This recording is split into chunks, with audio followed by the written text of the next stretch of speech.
All right, guys, taking side bets now. How long are these trucks gonna last? Completely cracked the hanger straight through. You can even see like to the other side. These are hollows. So, I mean, there's still a, what do you call it? Axle holding it together, but you know, who knows how long. It's been 2 months now. I'm smashing in the crooked grinds and like, you know, I'm not really taking it that easy and they're still holding up. So I don't know. I think I'm starting to feel a little bit of a drift while I'm skating, but nothing like too crazy. I don't know, I just don't like switching it up once I feel super comfortable and breaking in a whole new truck. I know some people like that feeling, like something new and, you know, or even trying new products, but once I find something that's really working for me, I like to just leave it. That being said, I'm sure I'm setting myself up to just get pitched one day, but I don't know. It kind of makes it funny for me. So yeah, let me know how long you think these are gonna last. I honestly think they'll just keep going and I'll have to just change them because they're just not working that great. But anyway, here at the skate park, super early, still very cold over here. I'm in Virginia Beach, but found this park on Google Maps. Really fun transition, as you can see. I got this stuff here, got a perfect mini ramp over there. But yeah, just getting moving this early in the morning is definitely difficult. So let's see if we can get the legs moving. Look at this thing. I wish I had this right by my house. Perfect. All right, I'm gonna do some rock and roll tricks. I feel like I haven't really been doing much of those. And when I was younger, I would do them all the time, especially the ones where you would kind of 180 in and then go back, rewind. But I'm gonna be careful with those because after not skating that much, and if you start twisting your body like that, like your lower back, and you don't do it all the time, it could kind of lock you up. So, or at least me. So definitely gonna keep that in mind. Ho! Wow. Did you hear that? My truck clipped on the way in. I feel like I just have never really felt comfortable with this trick. I don't know what it is. I've done it with variations. I don't know, I just always feel like I'm gonna get pitched. Can't remember if I've done this one or not, but I wanna try to get a half cab to rock and then front side back in.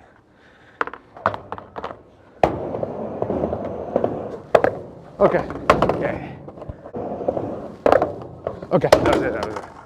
Funny, you'd think it'd be harder, but the half cab in kind of sets you up for your body to be twisted and ready to come back in front side. If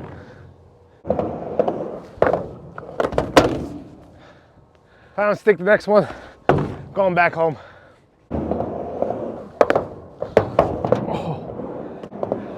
Could definitely get a better one. I could definitely do it every try. It's just that like the couple of times in my life where my foot slipped off the board and I pitched to the flat, that just keeps replaying every time I lock in.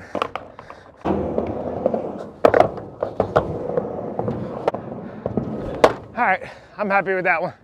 Check this park out though, I realized I didn't really show you.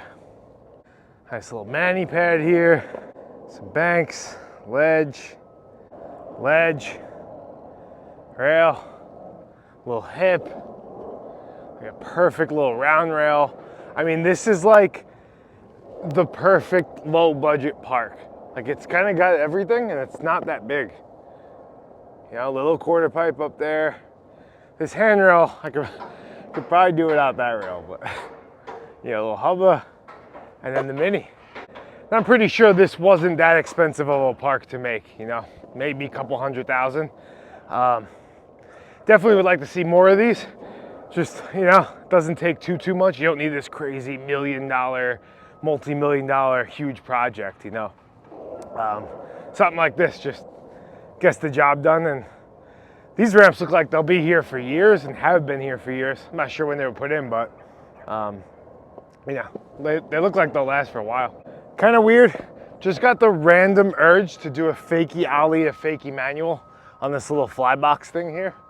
It's just like a flat bank on the other side, but I I don't know. I just came out of nowhere, but gonna try one. Oh, almost first try. Okay, there we go. Okay.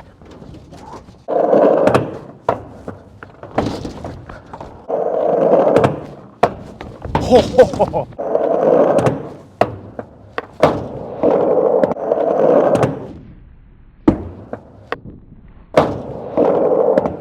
This is the year I become a Manny skater. Tranny to Manny, 2025. It's funny because it's like still transition in the trick, but I'm getting there. That's my segue trick. It's funny though, while I was trying that trick, I remembered last night at the book signing, someone asked me about skating switch across America, like how I learned to do it. And you know, I practiced for that trip and you know, I got better at it on the trip itself. But me skating switch goes back so far. When I was young, I saw a guy throw into a big bank ramp switch, right? So he didn't like push off or, you know, kind of Mongo push in or something. He held the board with his opposite hand and threw in. So you couldn't really tell the difference if he was regular or goofy. And I love that. And I became obsessed with that and I just practiced that all the time. And then I took it even further where I would look at how my shoulders looked when I did certain switch tricks and try to make it look like I was goofy instead of switch. So yeah, I'm a regular skater, so like just trying to make it look like I'm a different stance as opposed to being switch. So when you're switch, you can tell. Like you'll see footage of someone doing a switch heel and they're kind of turned backwards a little bit, and even the nose is used as the tail when you're skating switch. My whole life, basically, I had the board, you know, I was skating it like I wouldn't use the nose, I'd use the tail if I was skating switch. So these are all things that, you know, played a part in being able to skate switch good, you know, and it built over time. It wasn't like a one-day thing. It was just like, I don't know, I got excited about it and then committed to it for years and years and years. So, you know, you could always learn at any time. You go practice, push a couple of miles, throw some headphones in, but, you know, it doesn't happen overnight.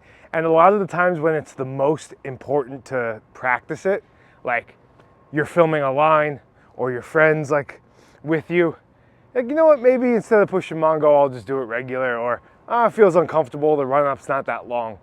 It's those moments that really push you to get good at it and figure it out, even though it's, you know, looks super awkward while you're doing it. All right, nice little morning session. Time to head to North Carolina.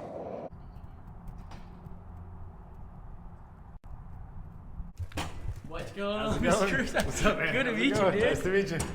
How's it going? Good. All right, just got me over here. Nice, thank you. Yeah, no problem. Appreciate it. What's your name?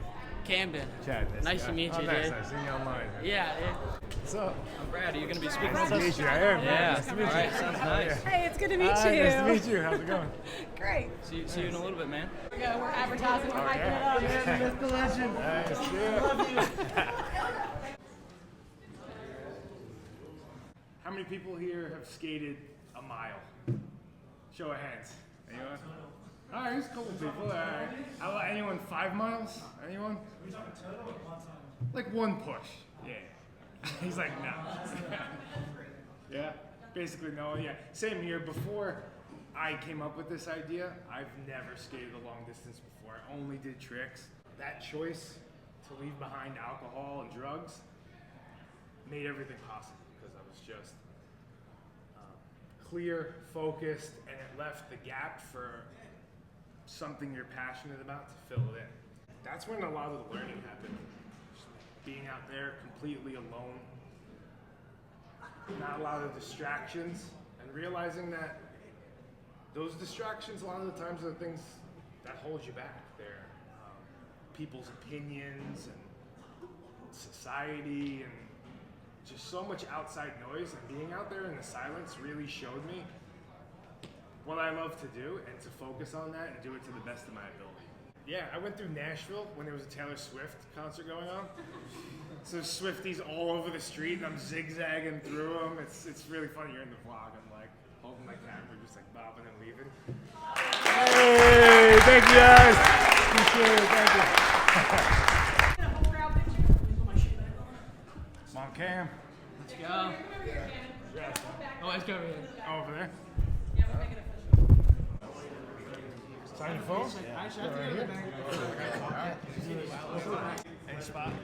But at least it's incredibly Just so they know who did it. work is good. You like it. That was awesome. All right, now we're heading to the skate park. We're gonna skate with the club at skate park like 5 minutes from here. Cam, you got a clip? Clip. Yeah, you wanna get a Hit something clip? right now. Yeah. Hey, he doesn't need warm up. Little mellow one. Little mellow You one. don't need warm up. We'll keep it going.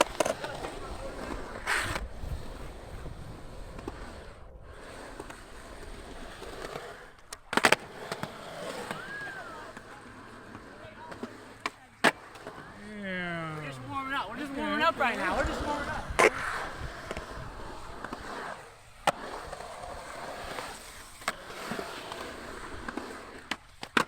All right. Cam don't miss.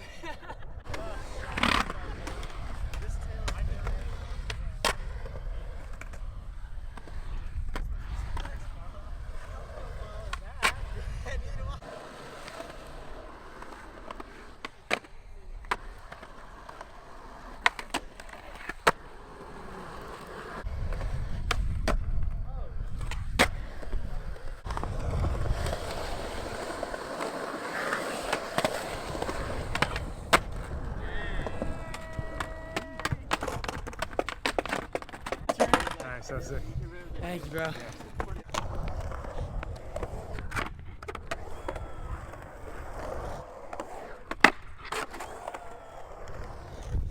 Okay, that is a wrap for day number 2. Currently halfway about to Columbia, South Carolina. Tomorrow we got a premiere at Bluetile Skateboards. So we'll be premiering the Across America documentary there and also doing a book signing. I got all that info. I'm constantly posting on my Instagram, so if you want to stay up to date, that's the place. But incredible day. That school and all the people there were amazing, and I'm just thankful I found the path of sobriety and my life took that complete 180-degree turn, and I'm able to speak to kids at a school like that because just an awesome experience. So yeah, really cool day, and I'll see you guys tomorrow.